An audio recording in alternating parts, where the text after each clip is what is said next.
اب میں اعجاز گیلانی صاحب کو مبارک دیتی ہوں. میرا خیال ہے جب عامر عباس صاحب کا ایونٹ تھا تو تب بھی اسی طرح سے ہاؤس فل تھا. ہمیں معذرت کرنی پڑی تھی دیرت سے آنے والے مہمانوں سے, اور آج بھی ماشاءاللہ سے آپ سے لوگ اتنی محبت کرتے ہیں کہ وہ آپ کی محبت میں آپ کی بات سننے, اس کتاب سے متعلق بات سننے یہاں پر موجود ہیں.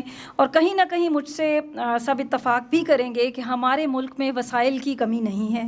ہمارے پاس جابز اگر نہیں ہیں تو ہم کاروبار کر سکتے ہیں. رزق اللہ تعالیٰ نے ہمارے لیے لکھا ہوتا ہے. ہمارے پاس جس چیز کی کمی ہے وہ ہے تربیت کی, وہ ہے ہمارے رویوں کی. ہمیں اس میں بہتری لانے کی ضرورت ہے. مجھے یہ سنتے سنتے اور یہ کہانیاں پڑھتے پڑھتے ایک واقعہ یاد آیا تھا کہ ایک بار پبلک ٹرانسپورٹ پہ سفر کر رہی تھی اور مجھے گاڑی نہیں مل رہی تھی, تو مجھے وہ جو ٹیوٹا وین ہوتی ہے اس میں آگے جانا پڑا. تو وہ کچھ ایسے تھا کہ آگے 2 کی سواریاں ہوتی ہیں تو انہوں نے 3 کو تین خواتین بٹھا لیتے ہیں. خاص طور پہ اس وقت جب ٹریفک بھی جیم ہے, جب ٹرانسپورٹ بھی نہیں مل رہی, اسٹرائک ہے, تو پھر جو گاڑی جا رہی ہے وہ اس کا فائدہ بہت اٹھاتے ہیں. تو میرے ساتھ ایک خاتون بیٹھی تھی اور اس کے ساتھ اس کی بچی بیٹھی تھی. خاتون سٹا کھا رہی تھی, چھلی جس کو کہتے ہیں, اور اس کی بچی کیلے کھا رہی تھی.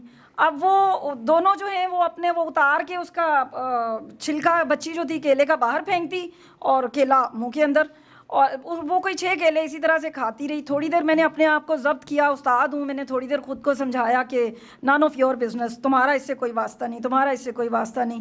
لیکن جو اندر ایک استانی ہے اس نے نہیں چین لیا اور وہ باہر آ گئی, اور میں نے اس کو کہا کہ بیٹا باہر کیوں پھینک رہی ہو, آپ اسی لفافے میں ڈال دو. تو خاتون نہیں بولی. تھوڑی دیر ہوئی تو خاتون کا وہ سٹا پورا ہو چکا تھا, اس نے بھی جو اس کا وہ باقیات تھے وہ اٹھائے اور باہر پھینک دیے. اب میری جو تھی وہ مزید میں ذرا بری حالت میں آ گئی.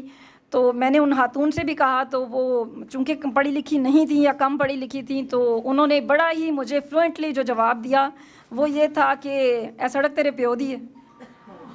تو بیسیکلی ہم اس ملک کی سڑکوں کو, گلیوں کو پیو دی سڑک نہیں سمجھتے. اگر سمجھتے ہوں تو شاید ہم ان چیزوں کی حفاظت کریں.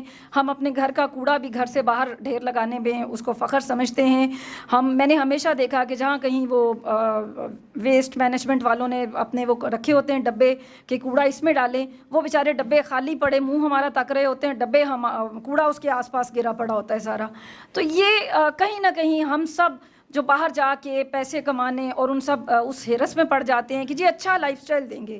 تو میں کہتی ہوں کہ آپ ایک ان پڑھ اور ان پڑھ, وہ جو ان پڑھ سی خاتون تھی جس نے مجھے کہا تھا کہ سڑک تیرے پیو دی ہے, اس کو بھی اگر میں ہیتھرو ایئرپورٹ پہ اتار دوں تو یقین کریں وہ ایسی کوئی سویلائزڈ ہو جائے گی کہ اور بنا کسی کے کہے ہو جائے گی. بھئی وہاں کا کلچر ہے, اوتھے ایویں ہی ہوتا ہے.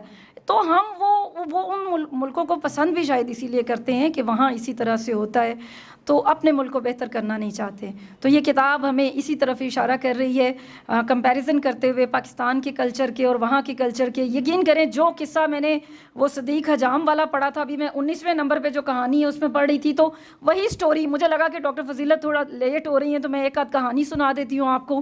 تو سیم وہی دھوکہ, وہی چیٹنگ, وہی فراڈ, وہی سب کچھ وہاں پہ بھی ہے جو ہم یہاں پہ کرتے ہیں. وہاں پہ بھی لوگ اسی طرح سے, ان کے خاندانی نظام ہم سے زیادہ بری طرح سے تباہ و برباد ہیں, ہم لوگ زیادہ جڑے ہوئے ہیں, زیادہ اچھے ہیں. تو یہ کہانیاں ان ساری چیزوں کی طرف اشارہ کرتی ہیں کہ ہم اپنے آپ کو بہتر کریں تو شاید جو باہر لوگ گئے ہیں وہ واپس لوٹ آئیں اپنے